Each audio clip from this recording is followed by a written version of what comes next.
What's your favorite Gatorade flavor? I don't like Gatorade. What? Yeah, it tastes gross. Really? Yeah, it tastes like sweat to me. Well, it's salty. Like sweat.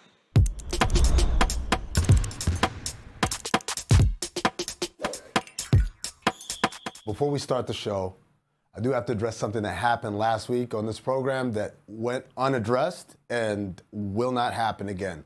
Last week, we had a segment where I believed I had a green screen and I was pointing to different statistics and things. I was very hyped about it. They told me that this was functionality that we were going to have. It never actually came up. When I went back and watched it, as many of you guys have tweeted and let me know, it is literally just this gray background with these, what are these, octagons? 1, 2, 3, 4, 5, 6 hexagons? Hex, right? Not what I asked for. Not what I asked for. This is an embarrassment to me and to the whole crew here, and the show will be better. And this isn't a bit. This should not have happened. And I'm saying this right now, and they're not going to cut it because I'm damn serious about it. We're going to get this show to a place where it is to my standard. And my standard alone will dictate whether it was successful or not. I don't care what the numbers are. All right? Let's get started with the goddamn show. First of all, Mo Dakhil joins us again. We're going to talk a little Summer League second-year players, right? Not the first-year guys, the second-year guys, the most important players, according to Mo Dakhil. He's our NBA insider. He's a former video coordinator with the Clippers and Spurs. We're also going to be playing NBA Reddit again. That's right. You know it. You love it. Me and Charlotte read things off of Reddit and react. And it's Wednesday, so you know what we got. Another edition of Word Count Wednesday. It's all here on Oddball, but first, let me introduce my co-host, Charlotte Wilder. Charlotte, anything on your mind? What do you want to talk about? I don't know. I mean, I didn't actually really come thinking about anything in particular. Nothing Boston related that I can think of. Yeah. What did you have on? What did you have on your little blue note cards over there? Well, hold on. Let me just... Jeff Doughton. Oh, we did that yesterday, huh? The Jeff Doughton signing. Yeah, sorry. No, I don't have it. Did anything happen in basketball yesterday? Yeah. Jaylen Brown signed the largest contract in NBA history for the Boston Celtics, and I haven't been able to stop smiling since, Amin. I was wondering why you had him in the background. I'm like, what's going on? Is this Batman Appreciation Day? Are we doing a Christopher Nolan thing? But this is one of my big pet peeves, Charlotte, when people say the greatest contract in NBA history.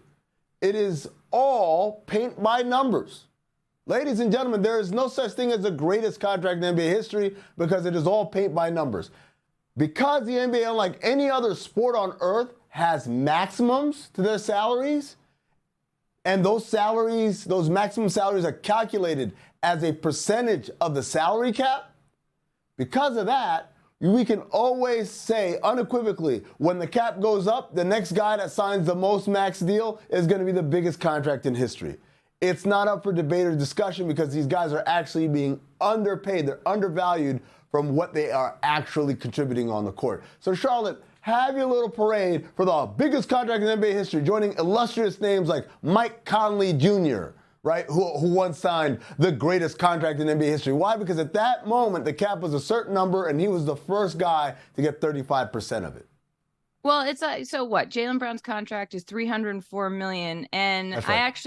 it pains me to say this, Amin, but I agree with you because that's like saying the last time you went to buy eggs, they were the most expensive eggs that eggs have ever been because there's also inflation, and I don't know, things keep costing more. So it's sort of a mind trick that I think people and a lot of media keep going for fans to be like, oh, but they're paid so much money. And as you said, it's actually not the value commensurate with what they bring to the team or the league. So it's like, oh, look how much money we're paying him, when really it's like, you know, you're paying that much because, I mean, that's how money works, right? Like things keep costing more.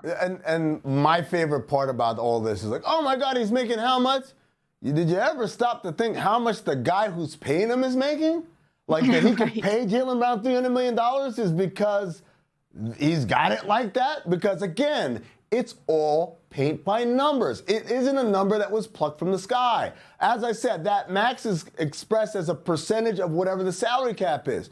Rather, the salary cap is what happens when you take all of basketball-related income, which means ticket sales, which means merch sales, TV rights, hot dog sales at the game, parking, you name it. Everything related to making money in basketball that happens, they pull it all together, and then they split it roughly 50-50. 50% go to the owners, 50% go to the players. And that 50% that goes to the players, they basically take that number and divide it by 30, and voila, that's how you get your salary cap. So as you mourn the working man, because Jaylen Brown got $300 million in his deal, I guarantee you Wick Grousbeck and Steve Pagliuca are making way, way more. So if we're going to mourn that, let's mourn some billionaires as well.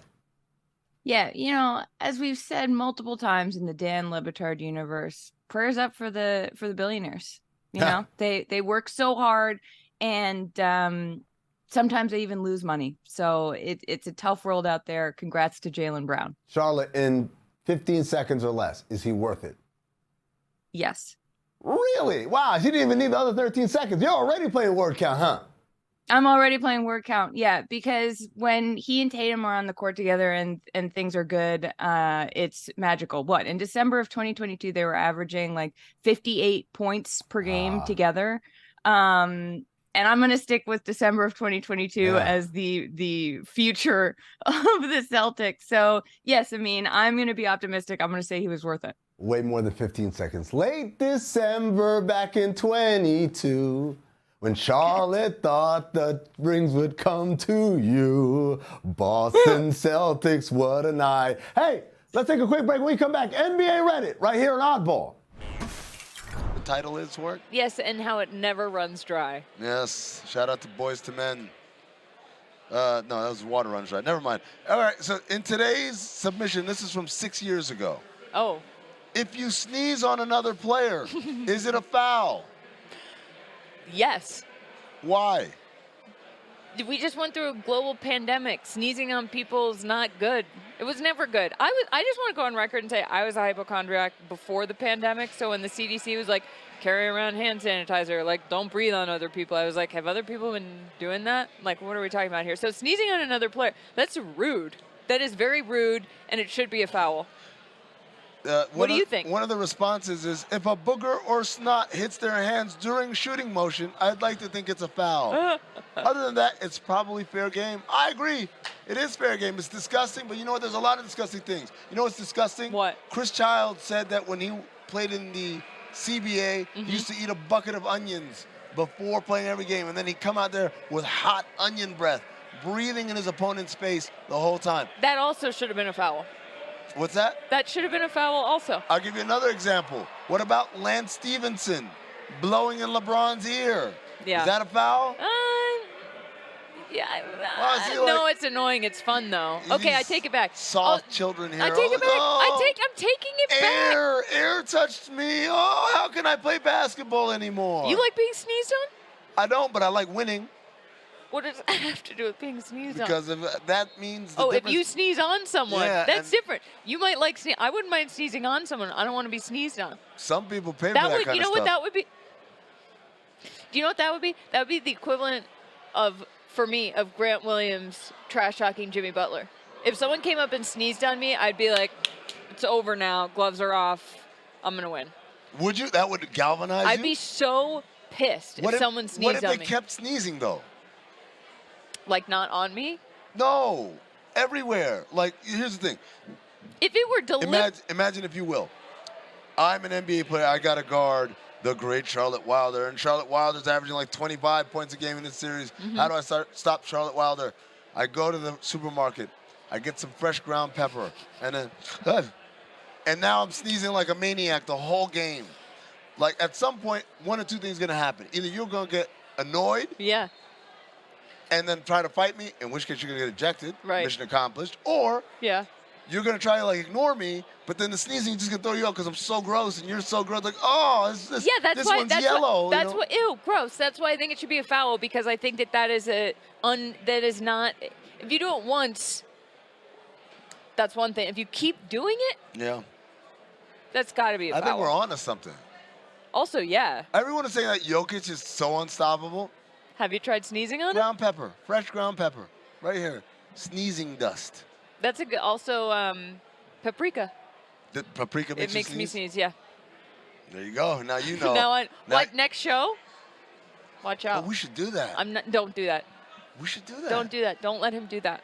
More Oddball next. I'm going to go to the supermarket. I'm going to go get some paprika. I shouldn't have said anything. Should not have So said hard to get anything. out.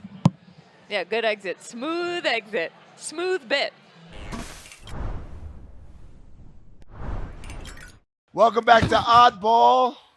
Charlotte Wilder, Amin Elhassan, and we're joined now by our video correspondent, Mo Dakhil. He's our guy that we go to when we want to get in-depth and break down what's happening on the floor. Mo, we're at Summer League, and you've got your eye on something particular, and it's not Wembanyama, it's not Brandon Miller, it's not Scoot, it's not Dick. You got your eye on something else. Second-year players.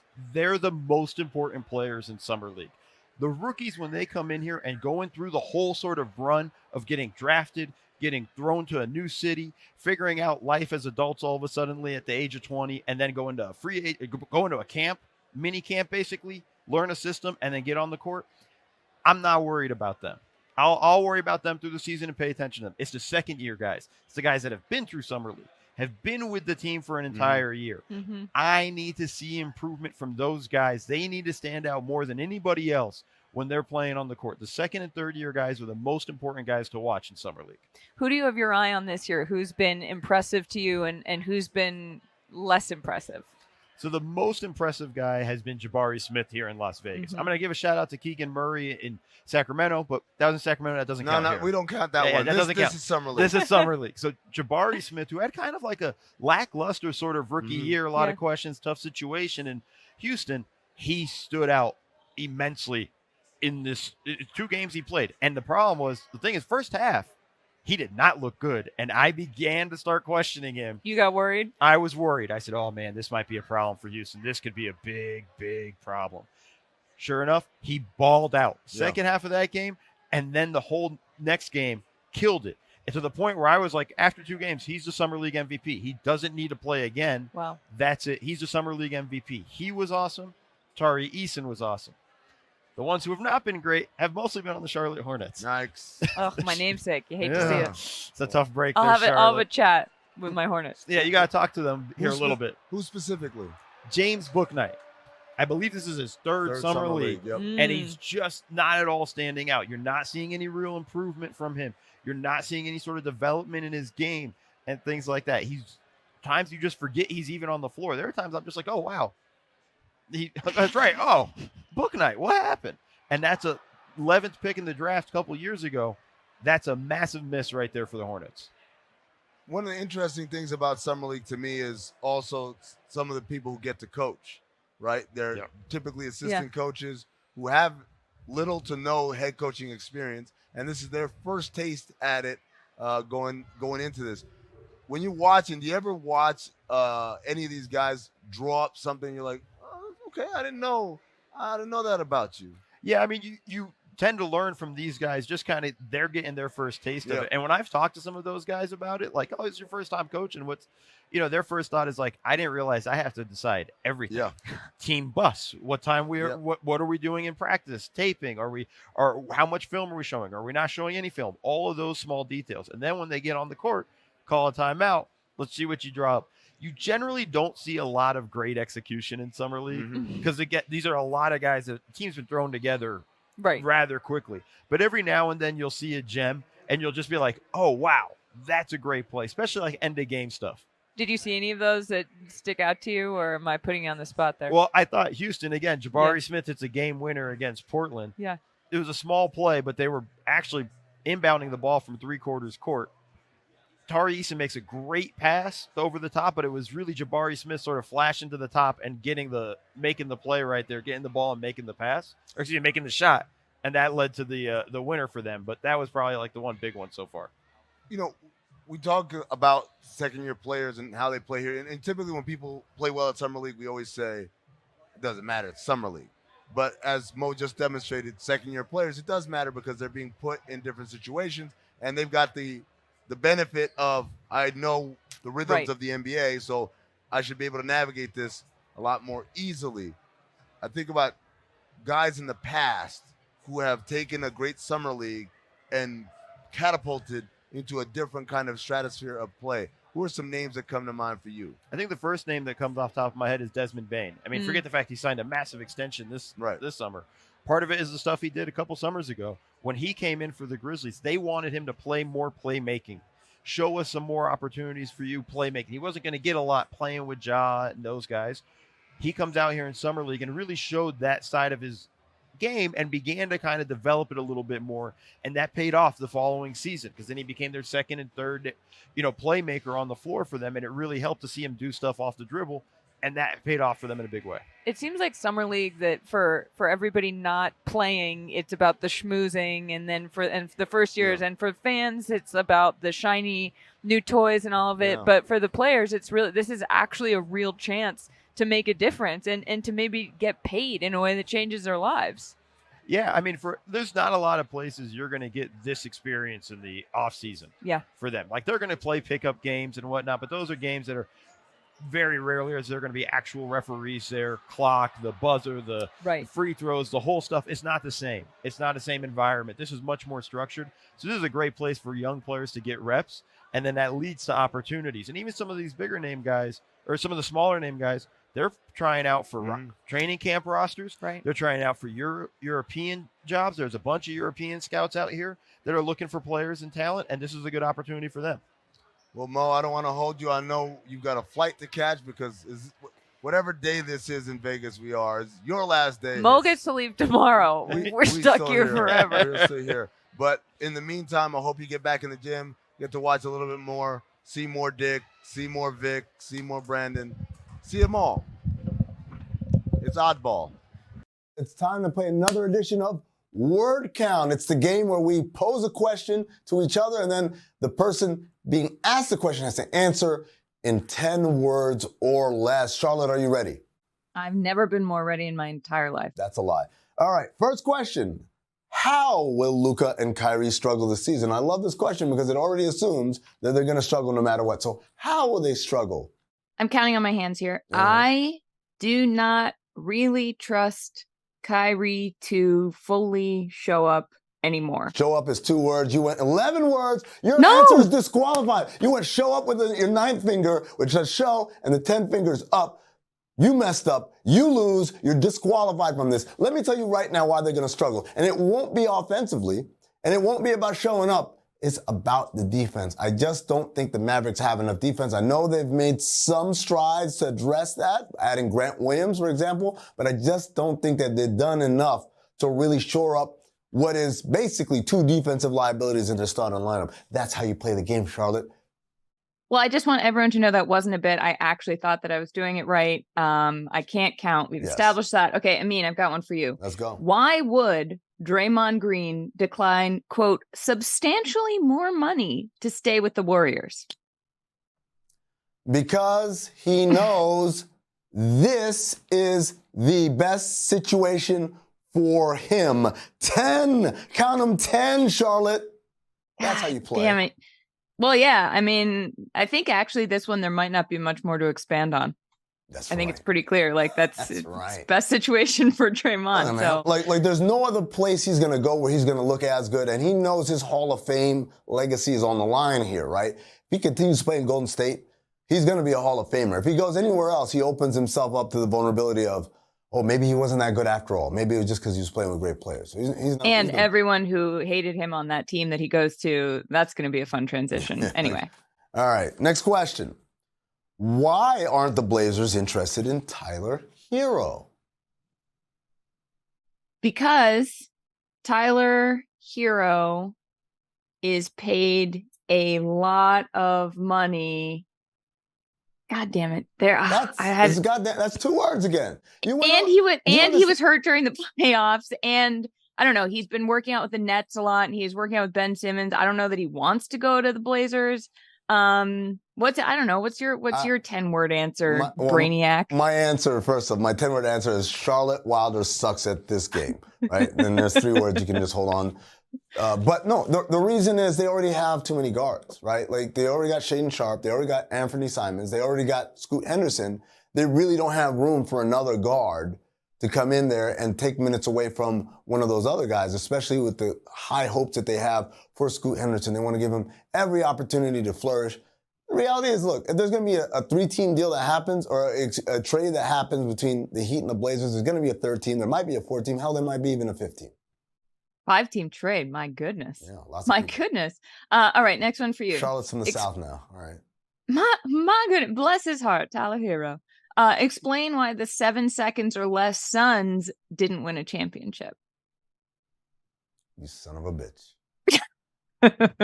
Hollywood thinks he's funny with this one. Yeah, okay. I didn't come up with that. Just don't shoot the Suns messenger. All right. Okay. Because David Stern suspended Amari and Boris despite not offending. There you go. How's that? Okay. I see. Not so easy, is it? Despite not offending, Yeah, that's a real sentence. Didn't offend. I should have said Stern instead of David Stern, but yeah. What'd you say? I said David Stern, and I just I burnt a word. I could have if I just called him Stern. But the reality is he suspended Boris Diaw and Amari Stoudemire for literally getting up and checking on a teammate who fell down. It's something I still hold to this day in my heart with a lot of pain. I thought we were the best team in basketball that year. We won 15 games in a row at one point, and then a couple of games later, won 17 games in a row. We had All-NBA first team Amari Stoudemire, All-NBA first team Steve Nash. We had all-defensive team placement for Raja Bell. 6th man of the year was Leandro Barbosa. Like, we were excellent. Everyone on the roster either shot 50% from the field or I think 38% from 3. Everyone in the rotation, excuse me. That was the best, most talented team I've ever worked with. And we lost because Robert Horry was mad that we were whooping their ass, pretty much. I'm so sorry. No, you're not. Well, I am. All right, last question for you, Charlotte. What would make you more excited for the in-season tournament? I wasn't into it, but now I actually already am. All right. 10 words, baby. I actually, at first, I did nail that. At first, I thought that this was a silly idea. And now the more I think about it, especially after being in Vegas for Summer League, where the finals of the tournaments are going to take place, I think it's going to be really fun. I think it actually is going to be sort of an exciting way to make the early part of the season a little sexier, and I'm looking forward to it. It's not for us. No, that's my thing. It's not for me. It's not for you. It's not even for any of the players in the league right now. It's for the 10-year-old who's watching it, who's going to watch it, who's going to watch like Tyrese Halliburton lift up this cup, and the kid is going to be like, when I grow up, I'm going to do that. And 10 years from now, when that kid is in the NBA, that thing is going to be important to him because it was important to him as a kid, and he grew up with it. But for those of us who are already adults, this isn't for us. Do we have time for one more? How does this game work? Just do it. It's all taped. Yeah. This isn't live. This isn't live? No, yeah. Oh my God. All right. Well, here you go, Amin. Yeah, let me prove this isn't live. Everybody. All of it. See that? You see those color bars that came up because I just started cussing? That's how I know we're not live. All right. Well, what is holding Zach LaVine back from being a top 10 player in the league? He isn't a serious player when talking about shot selection. Grammar on that one. Does that count? Are we going to let you have that? Is this English class? No, this is word count. It's nothing to do with grammar count. No, here's the deal.